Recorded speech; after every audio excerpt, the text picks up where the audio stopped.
استغفر الله العظيم استغفر الله العظيم الذي لا إله إلا هو الحي القيوم أتوب إليه استغفر الله العظيم الذي لا إله إلا هو الحي القيوم أتوب إليه استغفر الله العظيم الذي لا إله إلا هو الحي القيوم أتوب إليه.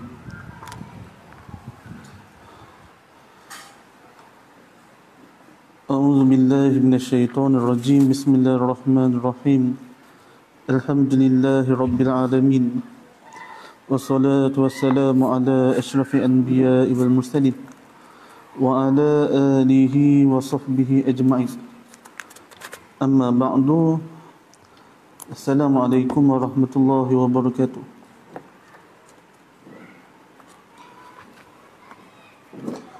Pada minggu lepas kita telah melihat mengenai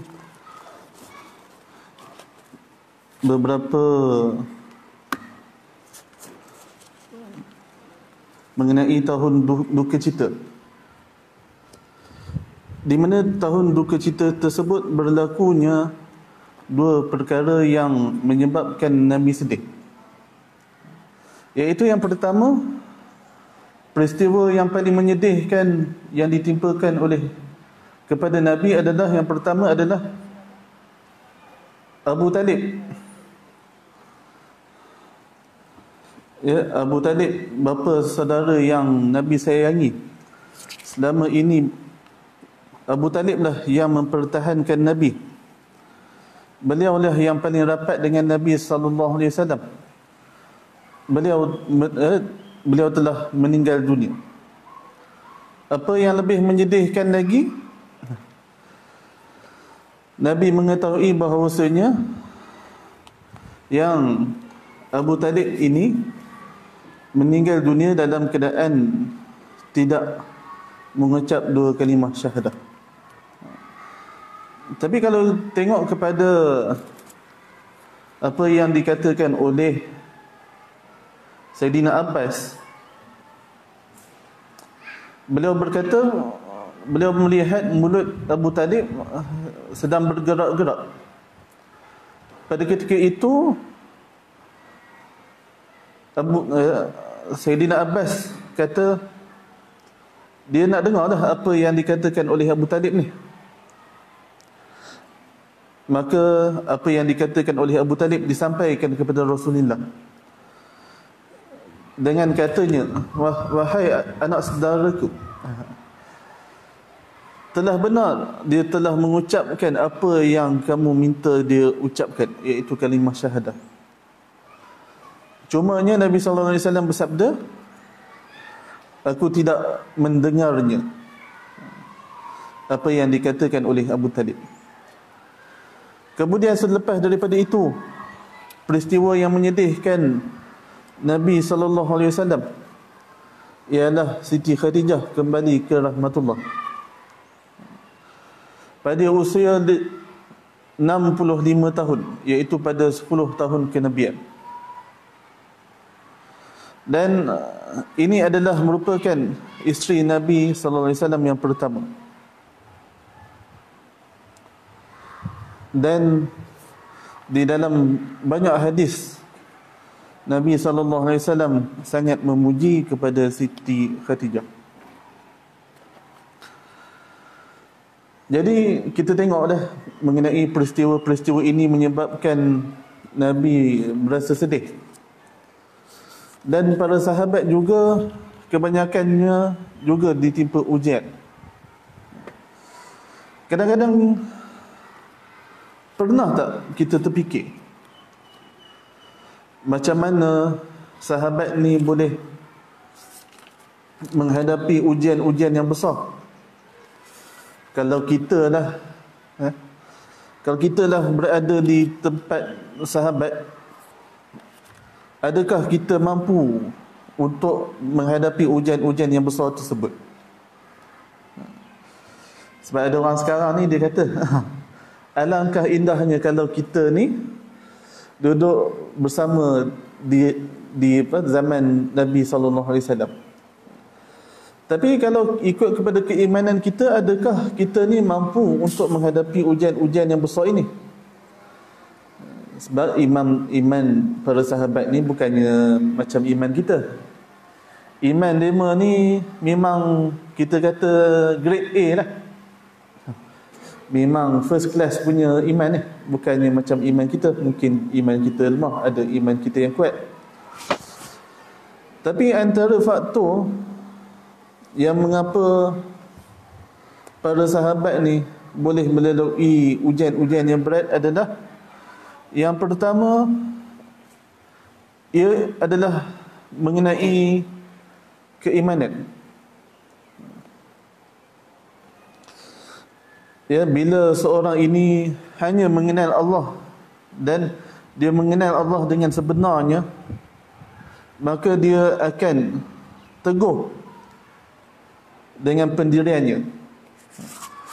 Walaupun ujian yang dihadapi oleh mereka ni besar, dan mereka ni tak akan berganjak dengan pendirian mereka. Dalam masa yang sama, mereka ni pun tahu, dapat rasa mengenai apakah itu kemanisan iman, walaupun menghadapi ujian-ujian yang berat. Kalaulah mereka ni tak merasa betapa manisnya ujian iman ni, ya belum tentu lagi mereka ni dapat menghadapi ujian-ujian yang berat ni. Kalau kita lah kan, kita ni nak buat satu kuih yang sedap, tapi kuih ni cara nak buatnya susah. Tapi nak dapatkan kemanisan kuih tersebut, kena buat juga kuih tu. Bagi nak dapat kuih tu, kena buatlah dengan cara yang susah. Ya, sama juga dengan sahabat ni. Ya, ujian memang berat, bukannya ujian yang ringan. Tapi mereka dapat rasa mengenai kemanisan iman yang dia merasa ni, yang kita mungkin ada dapat merasainya, ada yang tak dapat merasainya. Ya, contoh orang yang suka bangun malam. Mula-mula orang ni nak latih diri ni nak supaya selalu sembahyang malam memang susah. Tapi kalau kita ni dilatih setiap hari, setiap masa dilatih dengan puasa malam, dengan solat pada waktu malamnya, dengan puasa sunatnya, dia sampai satu tahap dia akan merasa mengenai kemanisan ibadah tersebut. Sampai satu tahap kita ni, kalau kita tertinggal dah solat malam tu, kalau kita ni tertinggal dah puasa sunat tu, kita rasa macam satu benda yang salah. Padahal tak salah pun, tapi kita rasa macam bersalah. Itulah yang dikatakan sebagai kemanisan iman.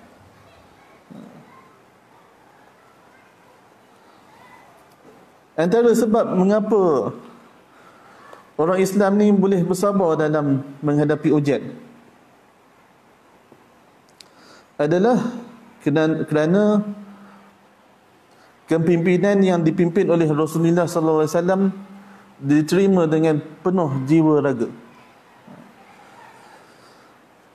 Ya, Nabi sallallahu alaihi wasallam mempunyai pribadi yang luhur, jiwa yang sempurna, akhlak yang baik. Ya, kita ni sebagai seorang pendakwah dah. Ya, setiap umat Muhammad merupakan seorang pendakwah. Setiap orang Islam merupakan seorang yang pendakwah. Tak kira lah dia tauliah ke tak ada pun sama aja. Dia tanggungjawab dakwah ni bukan hanya pada orang yang ada tauliah ataupun orang yang ada ni kelulusan. Tapi sebagai orang umat Islam yang bagus, dia kena ada akhlak yang mulia. Dengan akhlak yang mulia inilah menyebabkan orang tertarik dengan orang Islam. Ya, setiap apa yang disampaikan oleh Nabi, maka para sahabat akan mempertahankan Nabi sallallahu alaihi wasallam.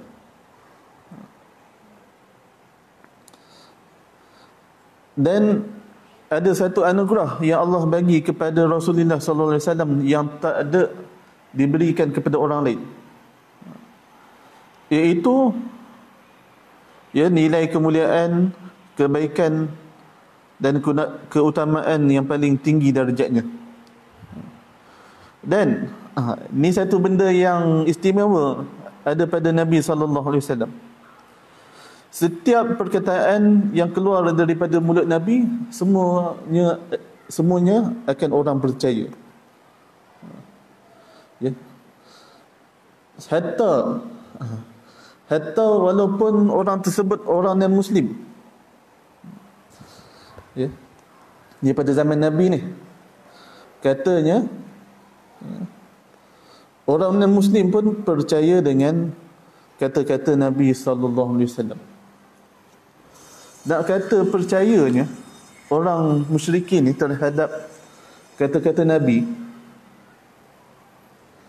antara contohnya lah kan, iaitu yang antara Nabi sallallahu alaihi wasallam dengan Ubay bin Khalaf. Ya, antara katanya Ubay bin Khalaf ni, Ubay bin Khalaf ni pada satu hari dia telah berjanji depan Nabi, satu hari nanti, satu ketika nanti aku akan membunuhmu wahai Muhammad. Tapi Nabi jawab, ya, bahkan aku dulu yang akan membunuhmu wahai Ubay bin Khalaf, insya-Allah. Dia punya Ubay bin Khalaf ni, bila dengar Nabi cakap macam tu saja, dia percaya sungguh. Dia tak bangkang pun. Akhirnya, walaupun peristiwa ni jauh, akhirnya di dalam perang Uhud. Perang Uhud ni, antara yang menyertai di sebelah orang musyrikin adalah Ubay bin Khalaf. Ya, di dalam peperangan tersebut Rasulullah sallallahu alaihi wasallam nampaklah Ubay bin Khalaf ni. Dia ambil lembing tersebut, lembing yang ada pada tangan Nabi ni, dia ambil, dibalingnya ke Ubay bin Khalaf. Cumanya tak adalah terkena banyak sangat, terkena sikit je. Terkena bahagian leher Ubay bin Khalaf ni. Dan cedera pun bukanlah cedera yang parah, cedera yang sikit je. Darah yang keluar pun tak banyak sangat pun. Tapi Ubay bin Khalaf ni, ya, kita orang di sekelilingnya nampak luka tu macam luka yang kecil. Luka tu luka yang biasa. Takkanlah luka yang kecil tu pun boleh menyebabkan kematian. Tapi pada Ubay bin Khalaf, walaupun luka yang kecil tu, dia kata luka yang kecil tu dah mampu membunuhnya. Lepas daripada cedera tersebut, ya, dia pun berkatalah, dia berkata sesama dema ni dengan musyrikin ni, katanya, ya, katanya Nabi Muhammad telah membunuhku. Tapi orang sekeliling ni tengok, takkanlah luka kecil macam tu boleh membunuh. Ya. Sampai kan katanya, takutnya Ubay bin Khalaf ni terhadap tindakan Nabi tu, dia kata, demi Allah, bukan sahaja luka yang kecil ni, tapi kalaulah Nabi Muhammad ni meludah kepadaku, nescaya aku akan mati.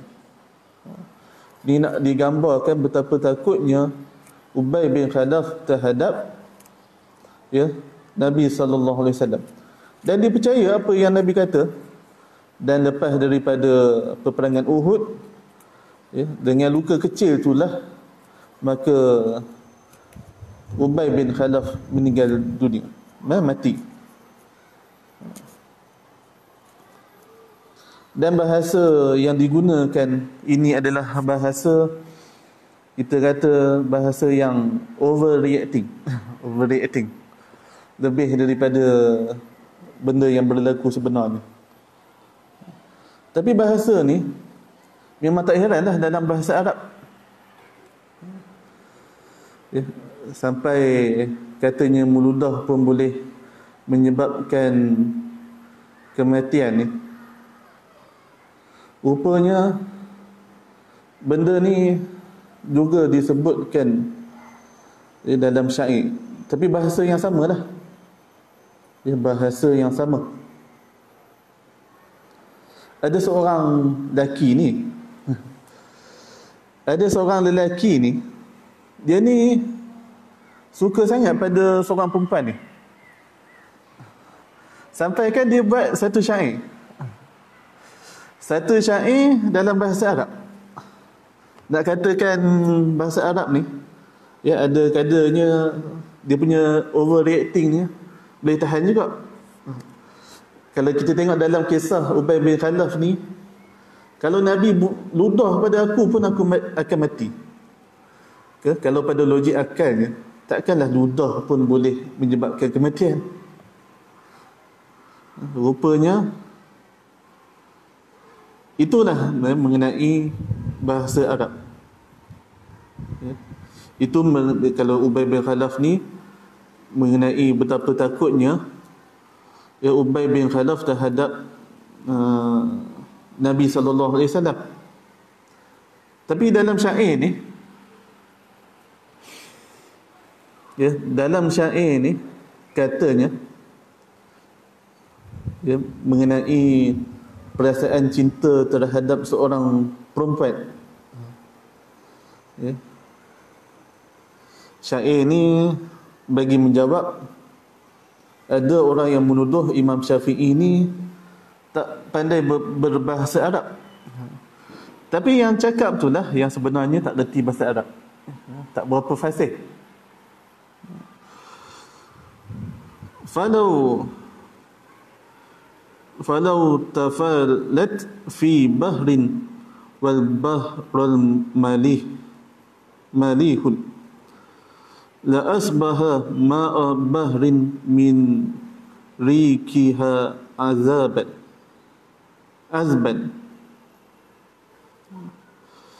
Ni ceritanya seorang lelaki ni dia suka pada orang perempuan ni.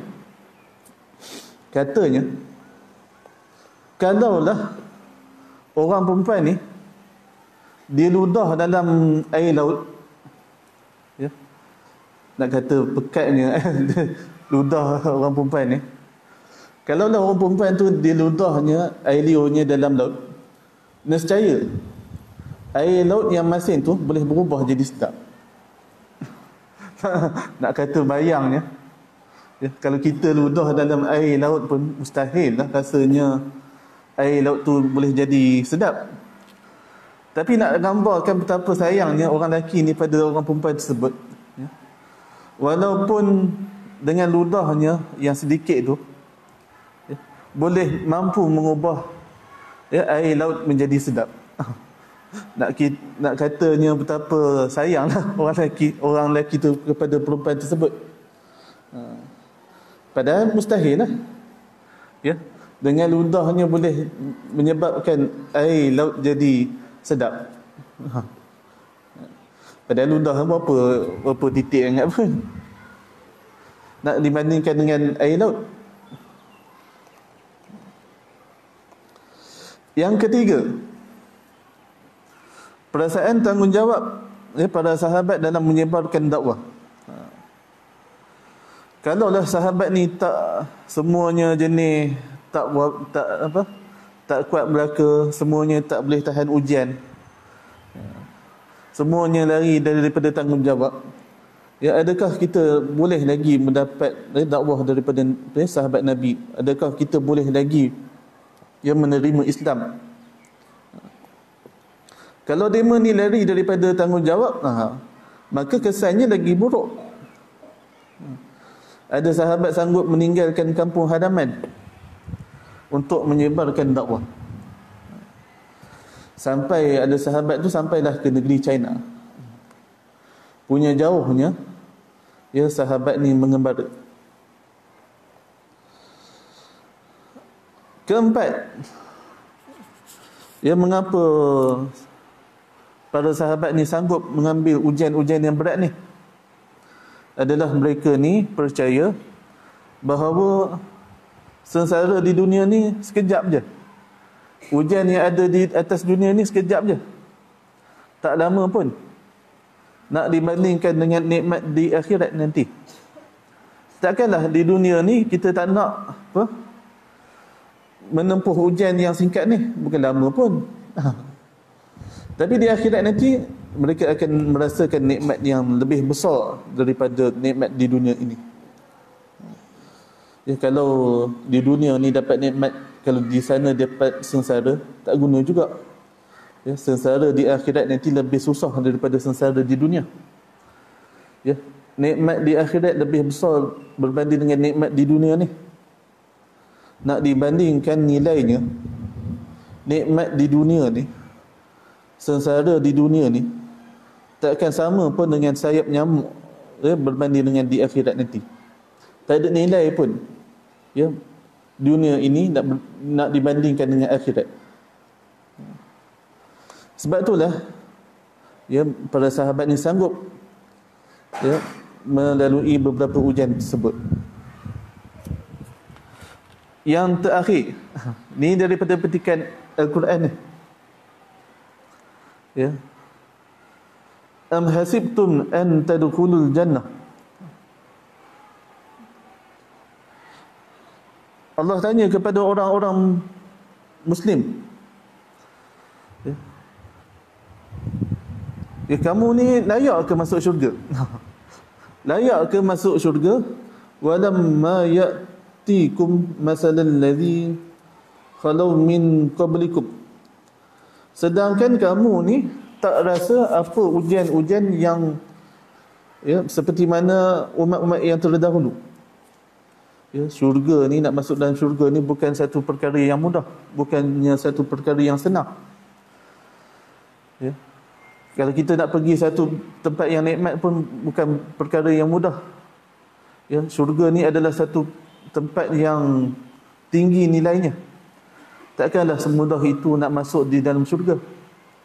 Ya, kita nak pergi tempat VIP pun, sebelum nak pergi tempat VIP pun susah.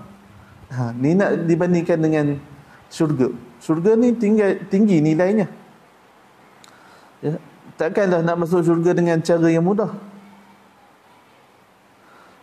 Masadhum ba'sa wad-darra wal zulzilu hatta yaqulur rasul. Ya, adakah kamu merasa diri layak masuk syurga sedangkan belum diuji, sedangkan umat-umat yang terdahulu, ya, dengan segala ujiannya, dengan segala musibahnya ditimpakan kepada mereka, hatta yaqulur rasul, sehinggalah nabi mereka pun berkata, walladzina amanu ma'ahu mata nasrullah. Ya, ya, sehingga para rasul, para orang beriman bertanya, bilakah pertolongan Allah? Inna nasrullah qarib. Sesungguhnya pertolongan Allah itu adalah dekat. Ya, yang pentingnya adalah nak mendapatkan pertolongan daripada pertolongan Allah. Yang paling penting adalah kita bersabar dalam menghadapi ujian. Kalau kita tak bersabar dalam menghadapi ujian, macam mana Allah nak menolong kita? Itu adalah mengenai, ya, faktor-faktor yang menyebabkan sahabat ni jadi kuat dan cekal.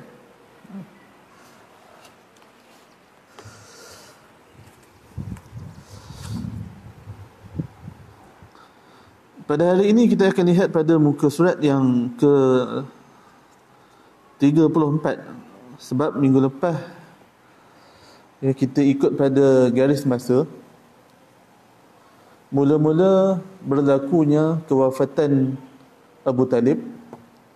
Lepas daripada kewafatan Abu Talib, kewafatan Siti Khadijah.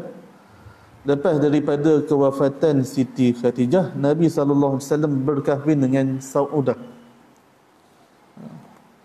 Cumanya perkahwinan antara Saudah dengan Aisyah ni, dia bukannya selang berapa hari je. Sebab kalau kita tengok di dalam kitab ni, macam seolah-olahnya berlaku dalam masa yang serentak. Tapi sebenarnya antara Saudah dengan Aisyah, antaranya ada peristiwa Nabi SAW berdakwah ke Taif. Berkahwin dengan Siti Saudah, berdakwah ke negeri Taif. Lepas tu barulah berkahwin dengan Siti Aisyah.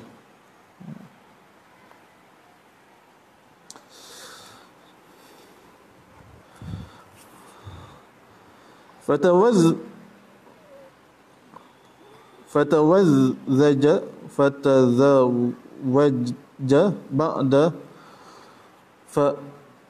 wafatiha bi Saudah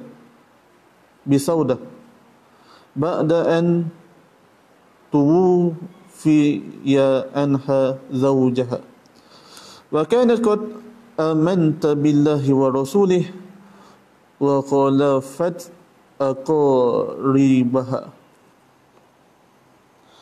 Selepas daripada kewafatan Siti Khadijah, baginda berkahwin dengan Sayyidatina Aisyah, yang kematian suaminya Sayyidatina Saudah, seorang wanita yang beriman kepada Allah dan Rasulnya dan tidak bersama dengan keluarganya yang tidak Islam. Siapa dia ni? Saudah. Ya, Sayyidatina Saudah. Ya, sebelum kita nak masuk mengenai perkahwinan Nabi dengan Sayyidatina Saudah, sebelum tu kita kena kenal lah siapanya Sayyidatina Saudah ni.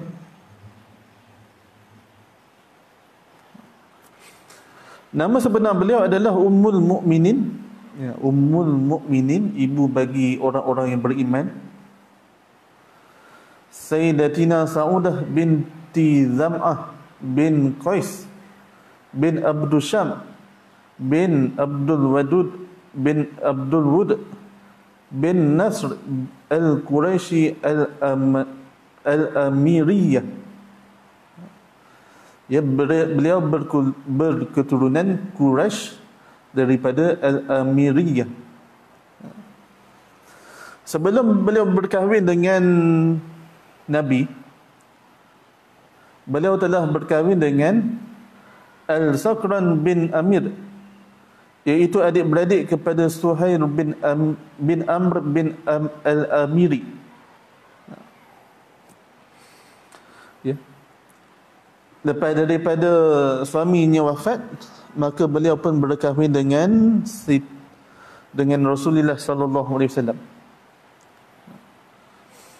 Ya.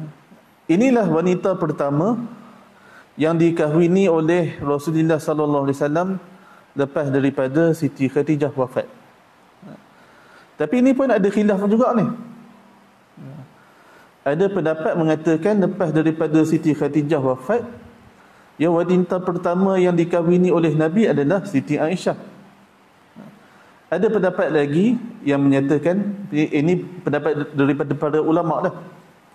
Ada yang mengatakan lepas daripada Siti Khadijah ni wafat, maka Siti Saudah lah orang yang pertama Nabi kahwin.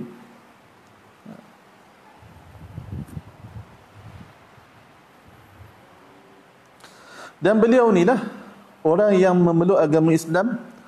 Kemudian beliau juga terlibat dalam berhijrah ke Habsyah kali yang kedua. Lepas daripada berhijrah ke Habsyah ni lah, maka suaminya meninggal dunia di Habsyah. Kemudian jadilah beliau menjadi badu. beliau terpaksa berhijrah ke Habsyah kerana terpaksa berhadapan dengan ahli keluarga kaumnya. Sebabnya hanya beliau seorang sahaja yang memeluk agama Islam dengan suaminya. Selain daripada beliau, banyaknya menentang keislaman Siti Sayyidatina Saudah.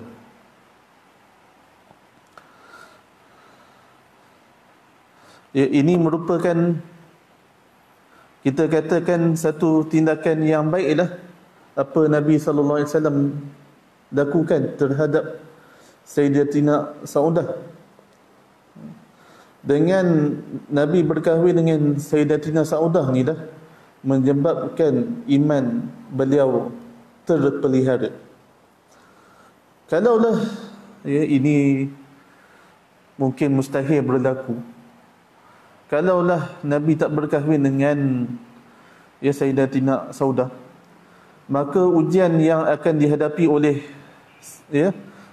Sayyidatina Saudah jadi berat. Sebab apa? Beliau terpaksa menghadapi keluarganya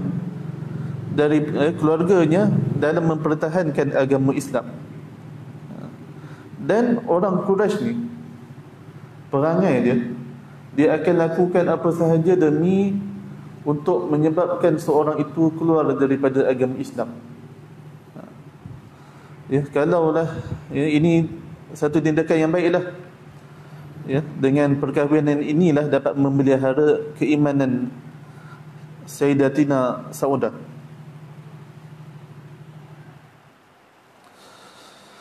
Dan bila nak berkahwin dengan Sayyidatina Saudah ni, rupanya Sayyidatina Saudah ni merupakan salah satu daripada keturunan yang mulia. Kalau nak kahwin dengan keturunan Saudah ni, tak boleh kahwin dengan ahli keluarga keturunan yang lebih rendah daripadanya. Oleh kerana Nabi ini merupakan salah seorang daripada keturunan Bani Hashim, dan Bani Hashim ni adalah merupakan keturunan yang mulia daripada kalangan Arab, maka Nabi pun mengambil kesempatan untuk mengahwini Saudah. Dan perkahwinan inilah menyebabkan keimanan Saudah dapat dipertahankan.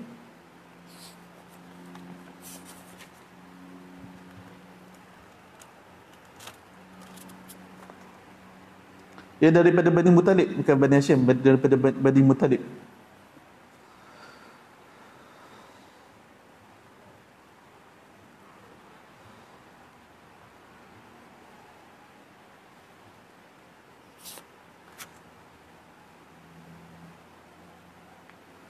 Macam mana Siti Nabi ini boleh berkahwin dengan Saudah?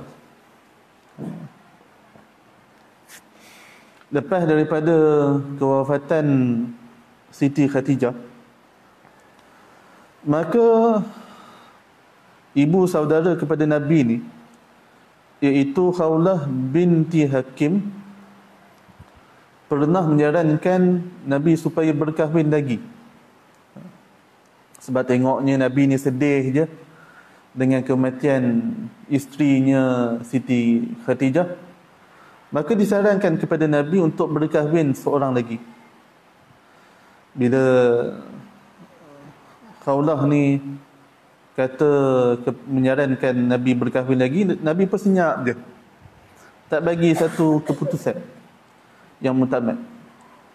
Tapi lepas fikir punya lama-lama, maka akhirnya Nabi pun menyerahkan segala urusan kepada Khawlah. Boleh dah. Orang sekarang ni jadikan contoh. Siapa boleh serahkan kepada orang lain. Tapi orang yang percaya lah, jangan orang tak percaya pula. Yang orang tak percaya susah lah. Serahkan segala urusan kepada Khawlah untuk cari siapakah calon isterinya. Maka Khawlah pun Dia cari, jumpalah dua orang wanita ini. Siapakah dia? Yang pertama adalah Saudah binti Zam'ah. Yang kedua adalah Sayyidatina Aisyah binti Abu Bakar.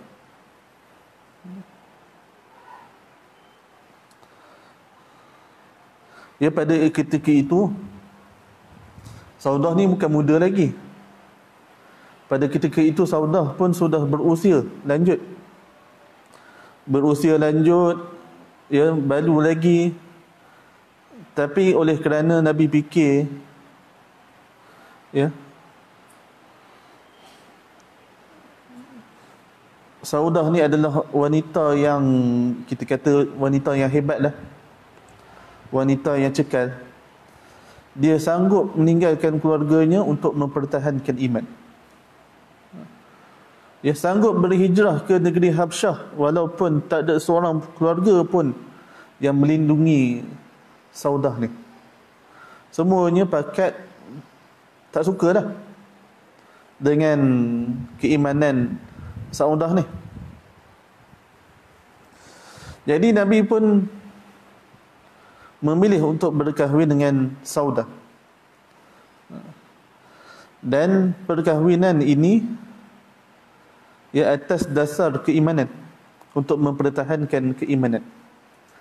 Tapi bila dengar je Saudah ni berkahwin dengan Nabi, dia semua pakat tak setuju dengan perkahwinan tersebut. Ini daripada ahli keluarga lah. Sebab apa? Sebab dema ni masih lagi dalam keadaan musyrikin. Dia sampaikan satu tahap, adik kepada Saudah ni, Abdullah bin Zam'ah, pernah menaburkan tanah di atas kepalanya. Dia sebagai tanda satu kerugian, sebagai satu tanda kesialan atas pernikahan tersebut. Yang diinginkan adalah oleh ahli keluarganya adalah untuk mengeluarkan Saudah daripada Islam. Tapi yang berlaku adalah Saudah sendiri berkahwin dengan Nabi sallallahu alaihi wasallam.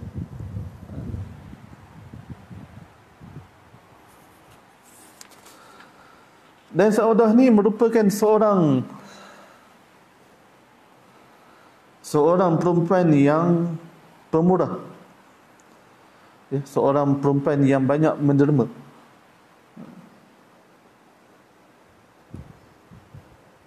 Ya, beliau pernah menghantarkan sebuah karung makanan dan sejumlah dirham.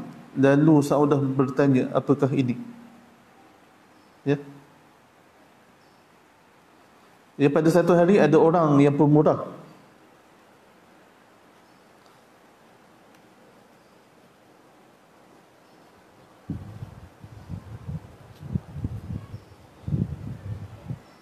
Saudah terkenal dengan seorang pemurah, diceritakan oleh Sayyidina Umar. Beliau menghantarkan Sayyidina Umar dihantar kepada Saudah satu karung makanan dan sejumlah dirham. Saudah pun tanya, sejumlah dirham? Ya, Saudah bertanya, apakah ini? Apa benda yang ada dalam karung ni, wahai Umar? Maka mereka jawab, inilah merupakan sejumlah dirham. Beliau tanya lagi, Saudah tanya lagi, dalam karung ni ada apa lagi? Maka dalam karung ni ada berisi kurma. Maka lepas daripada beliau dapat karung tersebut, beliau pun mengagihkannya. Saudah ni adalah isteri yang paling berusia lah. Ya, nak bandingkan dengan Siti Aisyah. Tapi oleh kerana sayangnya Saudah ni kepada Nabi, ya, takutnya hilang kepada Nabi ni, beliau sanggup menghadiahkan gilirannya kepada Siti Aisyah. anna Saudah binti Zam'ah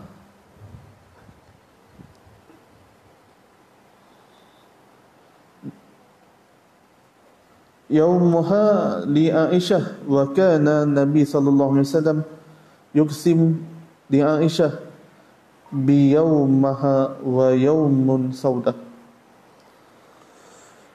Ya. Saudah bin Zam'ah pernah memberikan gilirannya kepada Siti Aisyah, dan Nabi SAW memberikan giliran Saudah kepada Aisyah, dan giliran Saudah, dan harinya dan giliran Saudah.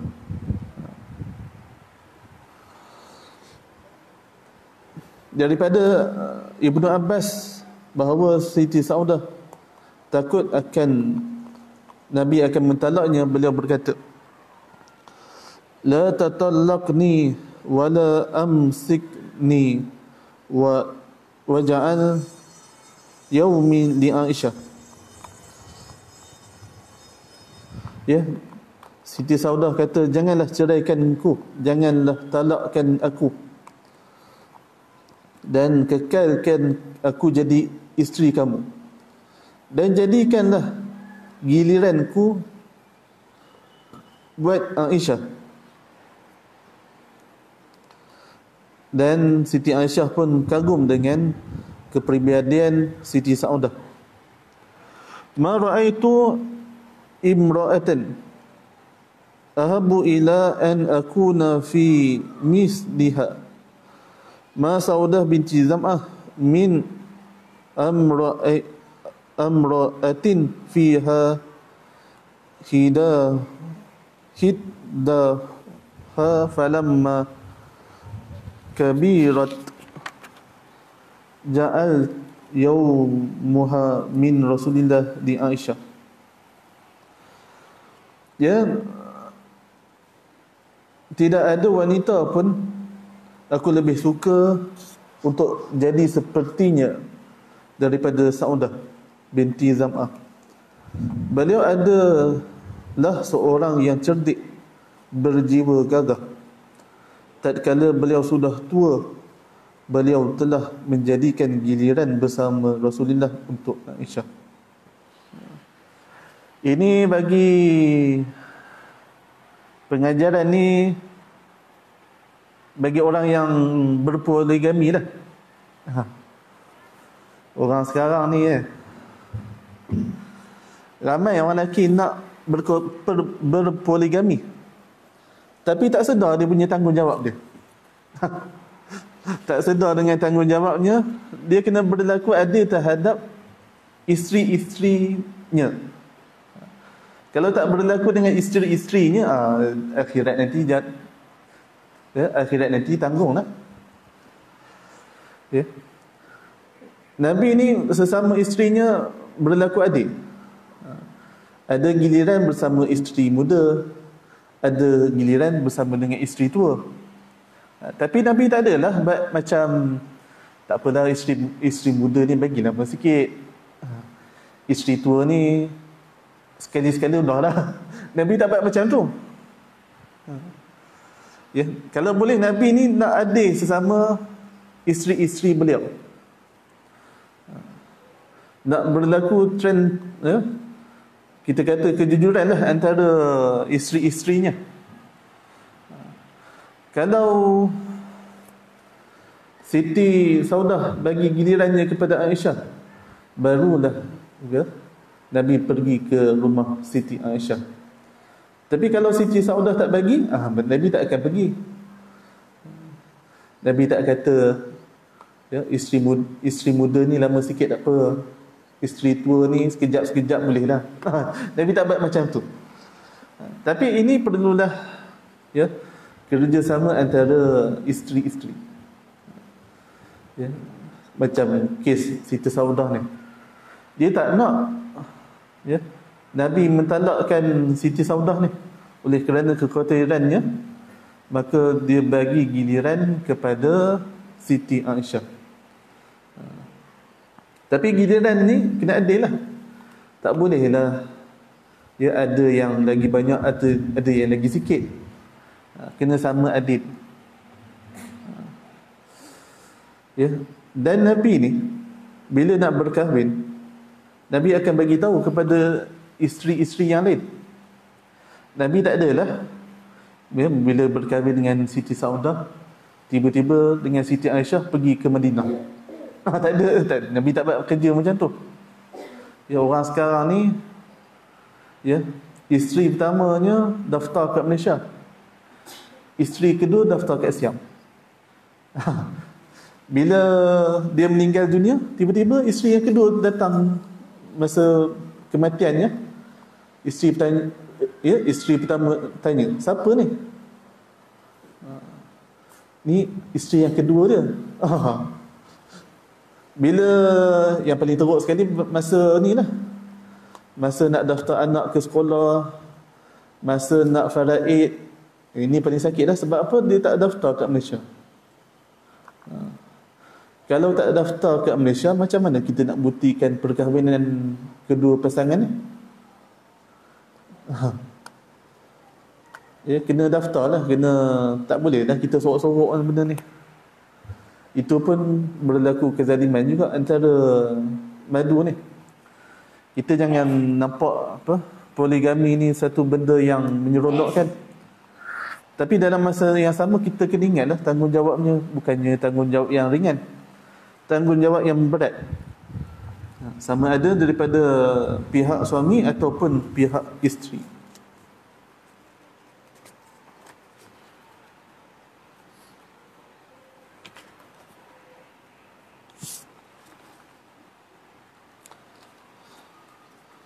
InsyaAllah pada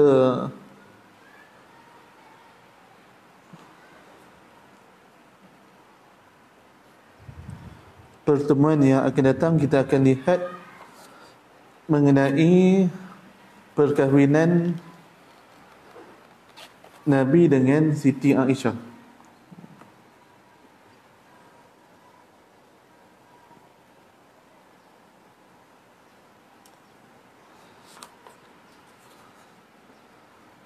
Kalau ikutkan pada kitab yang lain, antaranya Al-Rafiqul Maktum,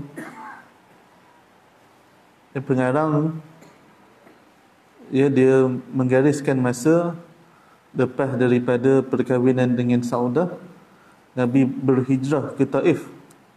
Lepas berdakwah ke Taif, barulah berkahwin dengan Siti Aisyah.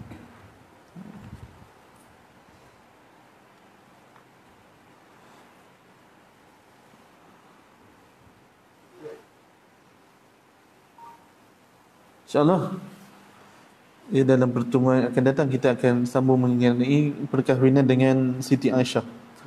Panjang ceritanya. Nampak aja sikit ni dalam kitab ni. Memanglah dia tulis dia ringkasan. Sebab dia ringkasan dia nampak je pendek ni, sikit je. Tapi sebenarnya huraiannya panjang. Tu belum lagi mengenai Isra' dan Mi'raj. Isra' dan Mi'raj ni kita tengok macam satu muka surat je. Tapi Isra' dan Mi'raj ni rupanya dah ada orang buat satu kitab khas untuk Isra' dan Mi'raj. Dan hadisnya pun hadis panjang, bukannya hadis yang pendek. Banyaklah hadis. Ini pun ya, kena cari fail yang lain ni, tempat yang lain dah penuh dah. InsyaAllah. Wallahu a'lam. Kita tangguhkan dengan selawat ke hadrat Nabi sallallahu alaihi wasallam.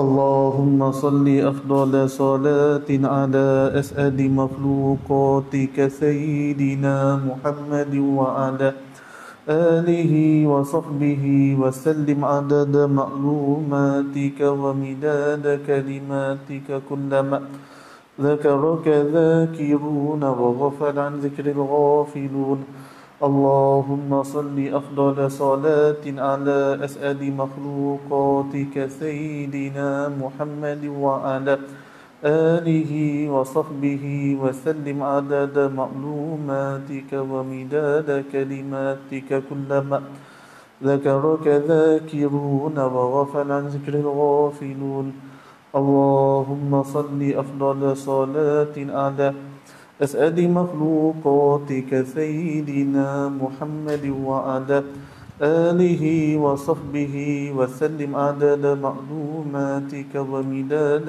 كلماتك كلما ذكرك ذاكرون وغفل عن ذكر الغافلون وصلي وسلم رضي الله تبارك وتعالى عن كل صحابة رسول الله أجمعين حسبنا الله ونعم الوكيل ولا حول ولا قوة إلا بالله العلي العظيم سبحانك اللهم وبحمدك أشهد أن لا إله إلا أنت أستغفرك وأتوب إليك بسم الله الرحمن الرحيم والعصر إن الإنسان لفي خسر إلا الذين آمنوا وعملوا الصالحات وتواصوا بالحق وتواصوا بالصبر jazakallahu khairal jazak. Dan akhir sekali saya mengucapkan selamat hari guru kepada para pendidik dan juga para guru dan kepada para pendakwah segalanya lah. Dan kita menghadiahkan surah Fatihah dan mendoakan kebaikan kepada mereka kerana telah mendidik kita menjadi insan yang berguna. Al-Fatihah. A'udzubillahi minasyaitonir rajim.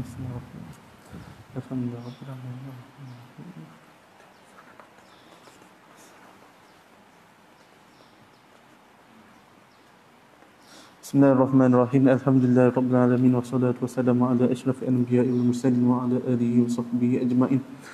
Ya Allah, ya Tuhan kami, ampunilah dosa guru-guru kami, dosa tuan-tuan guru kami, dosa syekh kami, dosa pendidik kami, dosa ibu bapa kami.